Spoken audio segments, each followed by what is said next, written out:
একটা মাদ্রাসা সমস্ত কর্মী মহিলা, কোনো পুরুষ নাই। একটা স্কুল সবাই মহিলা, কোনো পুরুষ নাই। ওখানে মেয়েরাই পড়ে, মেয়েরাই শেখায়। জায়েজ না জায়েজ বলেন? একটা নিরাপদ পরিবেশে যদি মেয়েরাই মেয়েদের দায়িত্ব নিয়ে পড়াশোনা করায়, ব্যবসা করে, অন্য কিছু করে, জায়েজ না জায়েজ? তাহলে পরিবেশ নিশ্চিত করাটা হচ্ছে চ্যালেঞ্জ। ইসলাম বলছে না যে আপনি তাকে একদম মানে অজ্ঞ করে রেখে ঘরের কোণে ফেলায় রেখে দেন, তাকে আপনি পড়াশোনাও শেখাবেন না, সম্পত্তির অধিকারও দিবেন না, কিছুই না। এগুলো ইসলাম কখনো বলেনি। বলেছে আরে বোকা মানুষ, রাসূলুল্লাহ সাল্লাল্লাহু আলাইহি ওয়াসাল্লামের সময় তো মহিলা সাহাবীরা উহুদের যুদ্ধ করেছে। কি শুনলেন? রাসূল সাল্লাল্লাহু আলাইহি ওয়াসাল্লামের সময় মহিলা সাহাবী উহুদের যুদ্ধও করেছে। উহুদের যুদ্ধের নাম শুনেছেন? ওখানে মহিলা সাহাবীও ছিল তীরন্দাজ। তাহলে মহিলারা কি করে নাই নবীর যুগে? খাদিজা রাদিয়াল্লাহু আনহা যত বড় ব্যবসায়ী ছিলেন, এখন এত বড় ব্যবসায়ী পাবেন? কোন মেয়ে আছে এত বড় ব্যবসায়ী? উসমান রাদিয়াল্লাহু আনহু যত বড় বিজনেসম্যান ছিলেন, এখন এত বড় বিজনেসম্যান আছে? তো কি ছিল না সেই স্বর্ণ যুগে? ওই স্বর্ণ যুগের সুন্নতি আমাদেরকে আমল করতে হবে। আল্লাহ পাক তৌফিক এনায়েত করুন, আমিন। প্রিয় মা ও বোনেরা, পর্দা ছাড়বেন না। আপনাদের জন্য 4টা কাজ: স্বামীর আনুগত্য করা, লজ্জাস্থানের হেফাজত করা, আপনার 5 ওয়াক্ত সালাত ঠিকঠাক মতো আদায় করা এবং রমজান মাসে সাওম রাখা। নবীজি বলেছেন সাল্লাল্লাহু আলাইহি ওয়াসাল্লাম, জান্নাতের যে কোনো দরজা দিয়ে ইচ্ছা আপনি প্রবেশ করতে পারবেন। আপনার জন্য সহজ। আর স্বামীর আনুগত্য বলতে আমি বুঝাইনি স্বামীর দাসত্ব করতে হবে, এটা বলিনি। এখনকার কিছু ফ্যামিলিস্ট মেয়ে আছে, ওরা আনুগত্য শব্দ মনে হয় যে দাসত্ব মনে হয়। আনুগত্য দাসত্ব এক জিনিস না। আনুগত্য কি? স্বামী কোরআন সুন্নাহর অনুকূলে কোনো কথা বলেছে, আপনি মানবেন। স্বামী বলছে পর্দা করো, তোমাকে ভালোবেসে বলছি তুমি পর্দা করো, তুমি আমার অনেক প্রিয় একজন মানুষ, তুমি বেপর্দায় বাইরে যাবা, লোকজন দেখবে, কেমন হয়? ঠিক আছে, তোমাকে তো আমিই বিয়ে করেছি, তুমি আমার মানুষ, তোমাকে দেখবে কেন? ঠিক আছে, তো এখন স্বামী ভালো কথা বলেছে, আপনি শুনলেন, এটা আনুগত্য। আর ওই স্বামী যদি বলে আসো তো আমার কলিগরা এসেছে, ওকে খাবার সার্ভ করতে হবে, আসো খাবারটা পরিবেশন করো, এখন আপনি বেপর্দা হয়ে আপনার স্বামীর কলিগের সামনে খাবার পরিবেশন করতে শুরু করলেন, এটা কি আনুগত্য করতে হবে? এটা তখন আপনি আনুগত্য করবেন না। সিম্পল, কোরআন সুন্নাহর অনুগত কাজে আপনি স্বামীর আনুগত্য করবেন, বিপরীতে গেলে আপনি করবেন না। স্বামীর আনুগত্য মানে স্বামীর দাসত্ব নয়। আর এই হাদিসটা আপনি কেন ভুলে যান যে আল্লাহ রাসূল সাল্লাল্লাহু আলাইহি ওয়াসাল্লাম বলেছেন, আল্লাহ ছাড়া যদি কাউকে সেজদা করা যেত, সম্মান বুঝাচ্ছেন, আল্লাহ ছাড়া যদি কাউকে সেজদা করা জায়েজ হতো, আমি মেয়েদেরকে বলতাম যেন স্বামীকে সেজদা করে। কেন? কারণ আপনাকে রেসপন্সিবিলিটি, আপনার খাবার, আপনার ফুড, আপনার শেল্টার, আপনার মানে পুরো দায় দায়িত্ব নিজের হাড় ভাঙা পরিশ্রম দিয়ে, জীবনের ঝুঁকি নিয়ে স্বামী আপনার জন্য করে। সে আপনার সম্মান পাওয়ার যোগ্য তো? সে কি আপনার সম্মান পাওয়ার যোগ্য নয়? আপনি যদি সম্মানের হক আদায় না করতে পারেন তাহলে আপনি অকৃতজ্ঞ। আর অকৃতজ্ঞ মেয়ে কখনো জান্নাতে যাবে?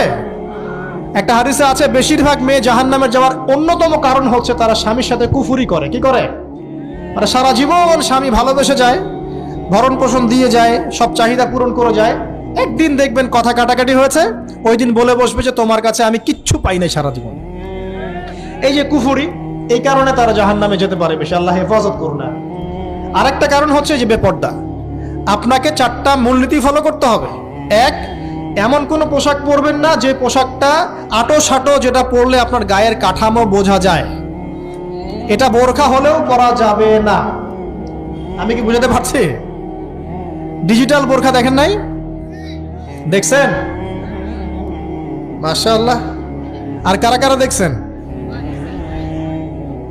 এদিকে চোখ বেশি যায় না?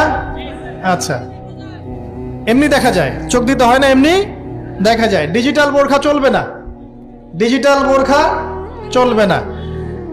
আমার মত, এটা আমি মত দিচ্ছি, আমি আল্লাহর রাস্তায় সময় দিয়েছি অনেকদিন, এবং এখানে যে পর্দাটা শেখানো হয় এরকম পর্দা আমি অন্য কোথাও দেখি নাই।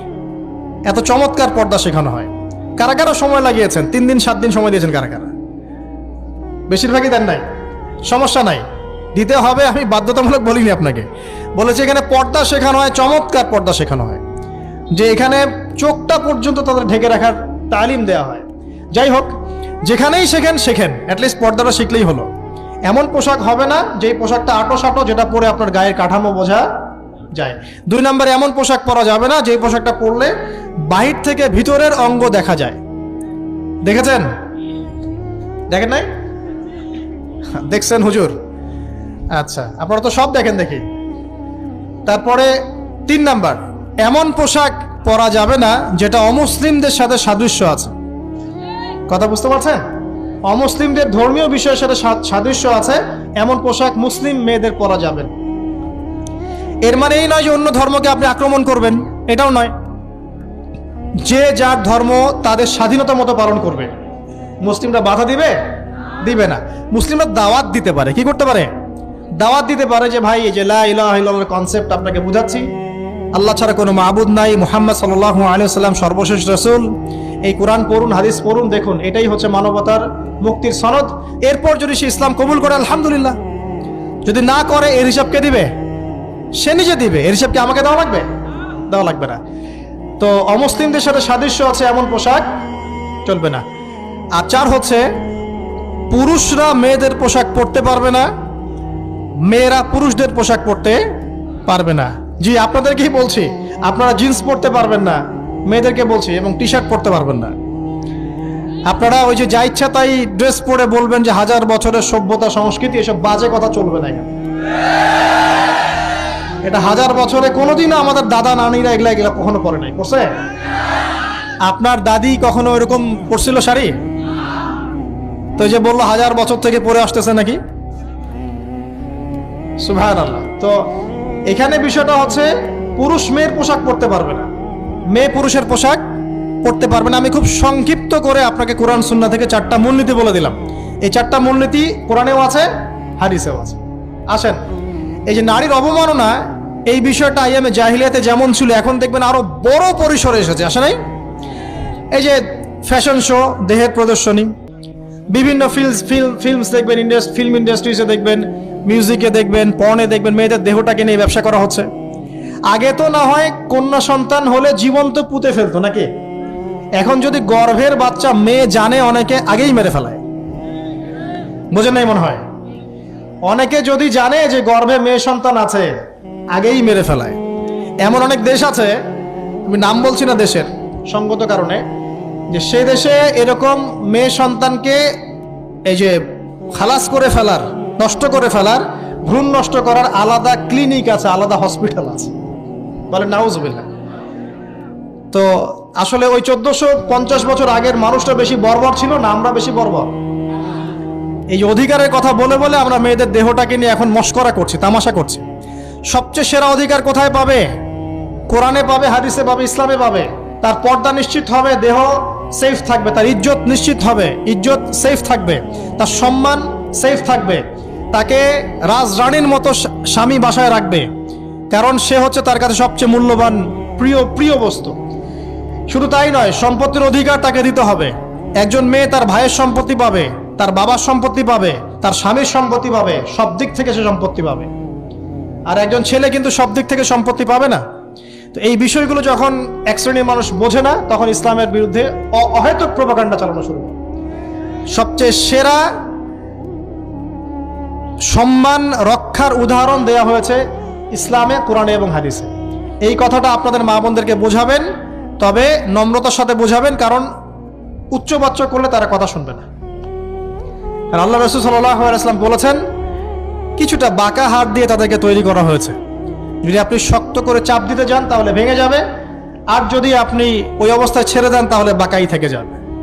এখানে আপনাকে হিকমা অবলম্বন করতে হবে। আল্লাহ পাক তৌফিক দান করুন। একটা বিষয় বলছিলাম, ওই যে শিরকের পাপ এখন গ্লোবালাইজেশন হয়েছে না, ওই সুদের পাপ এখন গ্লোবালাইজেশন হয়েছে না। গ্লোবালাইজেশন বোঝেন? মানে বিশ্বায়ন, পুরো বিশ্বে ছড়িয়ে পড়েছে না। আর একটা হচ্ছে এই যে মেয়েদের অবমাননা, এটা সারা বিশ্বে ছড়িয়ে পড়ে নাই? আচ্ছা, আর দুটা বলবো, এরপর বলে আমি শেষের দিকে যাচ্ছি। আসেন, একটা হচ্ছে মাদক। আইয়ামে জাহিলিয়াতের অন্যতম সেরা পাপ ছিল কি? মাদক। ওই যে বলছেন জাহিলি যুগ, কেন বলছেন জাহিলি যুগ? বিকজ ওইখানে মাদক খেত মানুষ বেশি। এখন বলেন, ওখানে না হয় মক্কায় মাদক খেত মানুষ, এখন সারা বিশ্বে মাদক ছড়িয়ে পড়ে নাই? বেশি না কম? এখন এই যে নতুন নতুন মাদক আসছে, ইয়াবা, আরো নাকি কি কি আসছে নতুন নতুন, আমরা নামও জানি না। এই যে গাজার নাম জানি, ফেন্সিডিলের নাম জানি, আর কি কি আছে, হিরোইন বলেন, আর দু একটা, আফিম, আর কি আছে? হ্যাঁ, রেন্ডি, সুবহানাল্লাহ, এই নামও কখনো শুনি নাই আমি। আচ্ছা শোনেন শোনেন, বিষয়টা হচ্ছে দেখুন, এই বিষয়টা কি হালাল না হারাম? আচ্ছা, এটাকে যদি আমরা হালাল করে নেই তাহলে কি হবে? কুফরি হবে না শিরক হবে? শিরক কুফর দুটোই হচ্ছে। কিন্তু এখন মক্কার কিছু মানুষ মাদক খেয়েছে বুঝলাম, আল্লাহ রাব্বুল আলামিন ধাপে ধাপে এখান থেকে বের করেছেন। প্রথমে বলেছেন মদ খেয়ে নামাজের ধার কাছে যেও না। হ্যাঁ, তারপরে বলেছেন এই যে মাদকে কিছুটা উপকার আছে কিন্তু বেশি ক্ষতি। তারপর বলেছেন খেয়ে নামাজের কাছে যেও না। তারপর ধাপে ধাপে শেষের দিকে এসে আল্লাহ পাক বলেছেন যে এটাকে ছেড়ে দাও। সূরা মাইদায় পড়ে দেখেন, এটা শয়তানের কাজ। তখন সাহাবায়ে কেরাম রাদিয়াল্লাহু আনহুম পুরোপুরি মাদক থেকে নিজেদেরকে মুক্ত করলেন। এরপরে কি কখনো তারা মাদক ছুঁয়েও দেখেছেন? বরং মাদক দ্রব্য সেবন করলে 40টা লাঠি বেত্রাঘাত করতে হয়, ইসলামিক শাস্তি। কয়টা লাঠি? আর ওমর রাদিয়াল্লাহু আনহুর সময়ে 40 লাঠিকে বাড়িয়ে 80 লাঠি করা হয়েছে। কত লাঠি? 80 লাঠি। কিন্তু আরো একটা পাপের শাস্তি আছে, বলবো? অপবাদ, এখন যেটা বেশি দেয়া হয়, অপবাদ, মিথ্যা অপবাদ, সতী সাধী নারীর উপরে মিথ্যা অপবাদ, এর শাস্তি হচ্ছে 80 লাঠি। আবার 100 লাঠির শাস্তি আছে, 100 লাঠি। এটা কিসের জানেন? জিনা। জিনা, এই যে যারা করছেন, এর শাস্তি হচ্ছে 100 লাঠি। তাও জনসমক্ষে দিতে হবে, গোপনে না। আর 1 বছরের জন্য এলাকা ছাড়া করতে হবে। রজম একটা শাস্তি আছে, রজম। এটা কি? রজম মানে পাথর নিক্ষেপ করে হত্যা। এটা তো বর্বর, তাই না? অমানবিক, মধ্যযুগীয়। এসব কথা শুনছেন না? শোনেন, কিছু কিছু বিষয় আছে যে বিষয়গুলো করার পরে এই পৃথিবীতে মানুষ বেঁচে থাকার অধিকারটা হারিয়ে ফেলে। কথা বুঝতে পারছেন না মনে হয়? কিছু কিছু পাপ আছে, এগুলো করলে পরে মানুষ এই পৃথিবীতে বেঁচে থাকার অধিকারটা হারায় ফেলে। যেমন কোনো বিবাহিত ব্যক্তি যদি জেনা করে, নাউজুবিল্লাহ, কারণ হচ্ছে সে এত গর্হিত একটা কাজ করেছে যেটা এই শাস্তি পাওয়ার সম্পূর্ণ যোগ্য।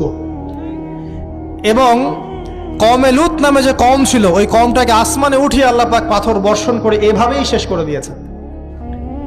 জর্ডান, একটা দেশ আছে না জর্ডান? জর্ডানের পাশে ডেড সি নামে একটা জায়গা আছে, ডেড সি, মৃত সাগর। ওইখানে সাদুম নামে একটা গোত্র থাকতো। কোন গোত্র? সাদুম। ওই সাদুম গোত্র এরকম সমকামী ছিল। আল্লাহ রাব্বুল আলামিন লূত আলাইহিস সালামকে পাঠিয়েছিলেন, তারা হেদায়েতের বাণী শোনে নাই। আল্লাহ পাক ওদেরকে আসমানে উঠিয়ে পাথর নিক্ষেপ করে উল্টা দিকে দাফন করে দিয়েছেন। নাউজুবিল্লাহ। তো কিছু কিছু পাপ আল্লাহ পাক সহ্য করেন না, আল্লাহ পাকের আরশ কেঁপে ওঠে। এই পাপগুলো সেরকম পাপ। কথা বুঝতে পারছেন?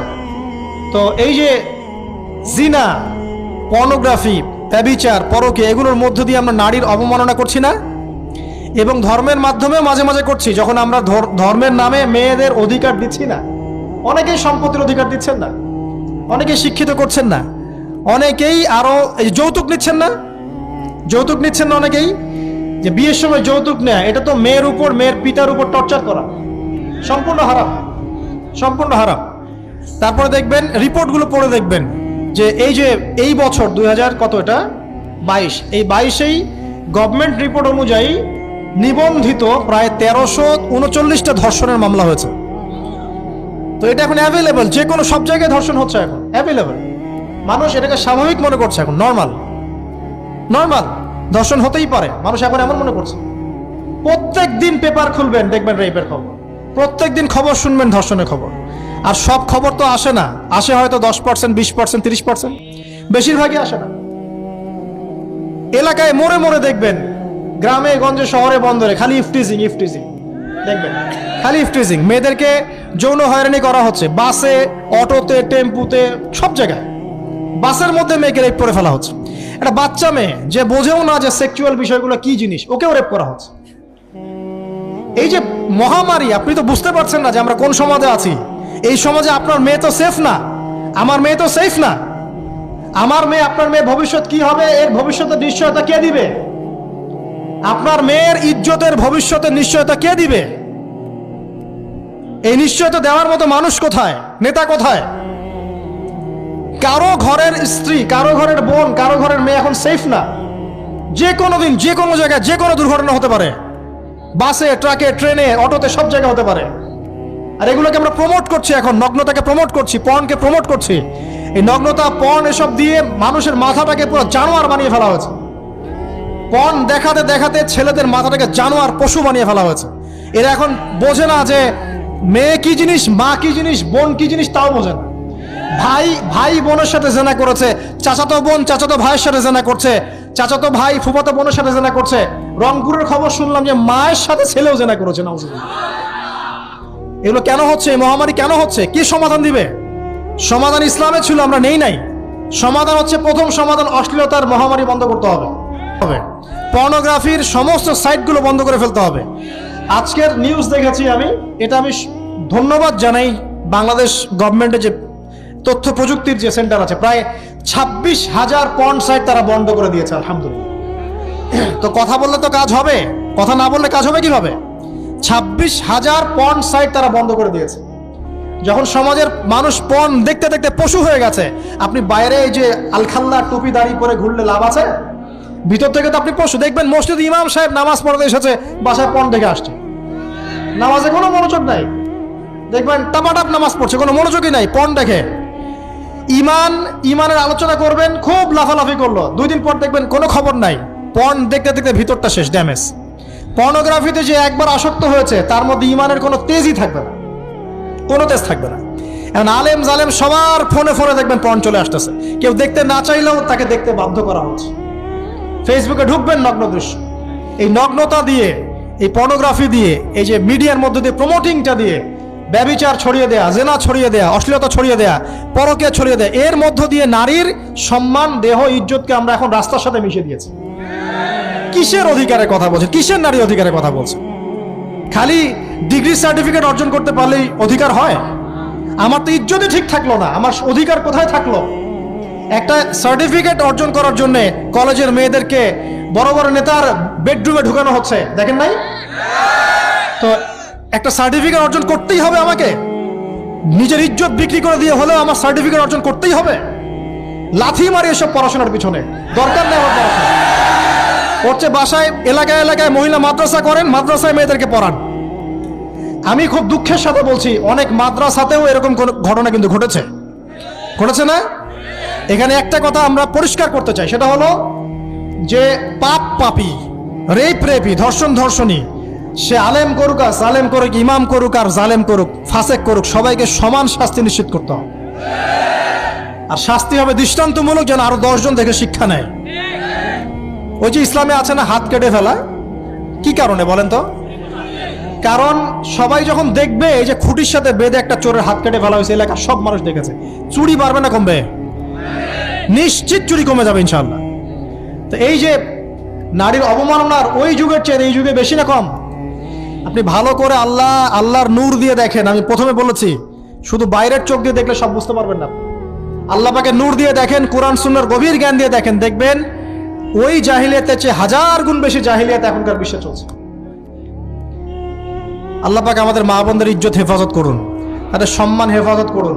আমরা দোয়া করি আল্লাহ পাক তাদেরকে উচ্চশিক্ষায় শিক্ষিত করুন, নিরাপত্তা নিশ্চিত করুন। কেউ যদি ওদের দিকে খারাপ চোখ তুলে তাকায়, আল্লাহ পাক সেই চোখকে যেন ধ্বংস করে দেন। আল্লাহ পাক তাদের ইজ্জতের প্রতি যদি কেউ খারাপভাবে হাত বাড়ায়, তাদের শাস্তি যেন নিশ্চিত করার তৌফিক আল্লাহ পাক আমাদেরকে দান করে। আল্লাহ পাক আমাদের মা বোনদেরকে মহামূল্যবান মনে করে আমাদেরকে হেফাজত করার তৌফিক দান করুন, আমিন। আর তাদেরকে যারা নগ্ন করতে চায়, আল্লাহ পাক এদেরকে ধ্বংস করে ছেড়ে দিন, আমিন। আল্লাহ পাক বলেছেন, যারা চায় মুমিন মুসলিমদের সমাজে অশ্লীলতা ছড়িয়ে পড়ুক, দুনিয়া এবং আখিরাত উভয় জাহানে আল্লাহ পাক এদেরকে ধ্বংস করবে। আরেকটা বলে শেষ করি, সেটা হলো, কয়টা বলেছি ভাই? জাহিলিয়াত। ইমাম মুহাম্মদ বিন আব্দুল ওয়াহাব রাহিমাহুল্লাহ, তার একটা বইয়ের মধ্যে 1000টা জাহিলিয়াত আছে। আমি 5টা বাছাই করেছি। কয়টা? 5টা। কয়টা বলেছি? 4টা। এক হচ্ছে কি বলেছিলাম? শিরক। আছে না নাই? রিবা এখন আছে না নাই? 3 নাম্বার কি ছিল? মাদক। আর 4 নাম্বার নারীর অবমাননা। মাদক তো বুঝলেন, এটা তো আমার চেয়ে আপনারা ভালো বুঝেন, মাদক সব জায়গায় আছে। একটা কথা বলি, দেখুন মাদক নিয়ে একটা কথা বলি, শুনুন। আপনাদের কি কখনো গায়ে কখনো ফোড়া হয়েছে? কার কার গায়ে ফোড়া হয়েছে বলি, হাত তুলেন। মাশাআল্লাহ। কেমন ব্যথা? ফোড়া ফেটে গেলে কি বের হয়? রক্ত আর পুঁজ বের হয়, তাই তো? একটা হাদিস পড়েছি, রাসূলুল্লাহ সাল্লাল্লাহু আলাইহি ওয়াসাল্লাম বলেন সাল্লাল্লাহু আলাইহি ওয়াসাল্লাম যে জাহান্নামে আমাকে মেরাজের রাতে জাহান্নাম দেখানো হয়েছে। মেরাজের রাতে আমাকে জাহান্নাম দেখানো হয়েছে। তো সেখানে আমি দেখলাম যে কিছু মানুষকে এই জাহান্নামীদের রক্ত আর পুঁজ খেতে দেয়া হচ্ছে। মানে আল্লাহ জানেন কেমন করে রক্ত আর পুঁজ পান করতে দেয়া হচ্ছে। কারণ জাহান্নামে পিপাসা লাগবে না, ক্ষুধা লাগবে না? ক্ষুধা লাগবে। খাবার খেতে চাইলে জাক্কুম, আর পানি খেতে চাইলে হামিম, গরম উত্তপ্ত পানি। আর এই যে রক্ত আর পুঁজের একটা মিশ্রণ খেতে দেয়া হচ্ছে। তো নবী সাল্লাল্লাহু আলাইহি ওয়াসাল্লামকে সাহাবীরা পরে জিজ্ঞাসা করলেন, ইয়া রাসূলুল্লাহ, কোন পাপের কারণে তাদেরকে এই শাস্তি দেয়া হচ্ছে? নবী করিম সাল্লাল্লাহু আলাইহি ওয়াসাল্লাম বললেন, তাদেরকে এই শাস্তি দেয়া হচ্ছে একটা পাপের কারণে, সেটা হলো মাদক দ্রব্য সেবন করা। আর ওই পানীয়টার নামও নবীজি বলে গেলেন, তার নাম হচ্ছে তিনাতুল খাবাল। কি নাম? তিনাতুল খাবাল। এই তিনাতুল খাবাল মানে জাহান্নামীদের রক্ত এবং পুঁজ, এটা খেতে দেয়া হচ্ছে মাদক দ্রব্য সেবনকারীদের জন্য।